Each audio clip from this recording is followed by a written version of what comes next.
बर्तानिया में gold visa scheme खत्म होने के बाद अहम सियासी और कारोबारी खानदानों में खलबली मच गई।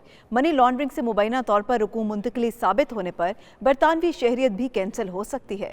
मजीद तफसीलात जानते हैं बरतानिया के सीनियर बैरिस्टर और इमिग्रेशन के मारूफ वकील नसीम बाजवा से, जिनसे bureau chief UK Ghulam Hussain Awan ने खुसूसी गुफ्तगू की है। आपको सुनाते हैं। मेरे लिए ये कहना कि चूँकि आपके पास यकीनन मुझसे ज़्यादा मालूमात हैं, लेकिन मैं तो यही कह सकता हूँ कि उन्होंने दो जुर्म किए, पाकिस्तान के कानून का भी और बरतानिया का कानून भी तोड़ा। बरतानवी कानून किसी शख्स को मनी लॉन्ड्रिंग के ज़रिए बरतानिया में 1 पाउंड लाने की भी इजाज़त नहीं देता।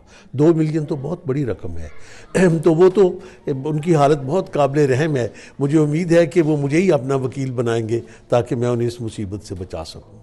अच्छा, लेकिन इसमें जैसा आप कह रहे हैं कि अगर साबित हो गया तो उनकी नेशनैलिटी भी कैंसिल हो जाएगी और उनका पैसा भी जो है वो ज़ब्त हो जाएगा। जो पाकिस्तान में भी वो मुजरिम है, उनके पैसे ज़ब्त होंगे, उनका वीज़ा कैंसिल हो जाएगा, और अगर उन्होंने 5 साल के स्टे के बाद अपने मुस्तकिल क़याम को ब्रिटिश पासपोर्ट में तब्दील कर लिया है तो वो पासपोर्ट भी उनसे छीन लिया जाएगा।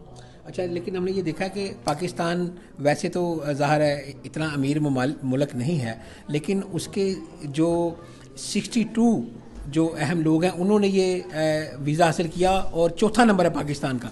मैं आपको यकीन दिलाता हूँ, उम्मीद है कि ये सुन के आपका मैं जानता कि आपका सर फ़ख्र से ऊंचा होगा या शर्म से झुकेगा, लेकिन सिर्फ इंग्लैंड पे मौकूफ़ नहीं है। मैं एक केस लड़ने आइल ऑफ मैन गया तो एयरपोर्ट पे मेरा शाहाना इस्तकबाल हुआ, तो मैंने समझा कि इनको गलती लग रही है। उन्हें मालूम हुआ कि उनका ये ख्याल था कि मैं यहाँ भी करोड़ों रुपए छुपाने आया हूँ।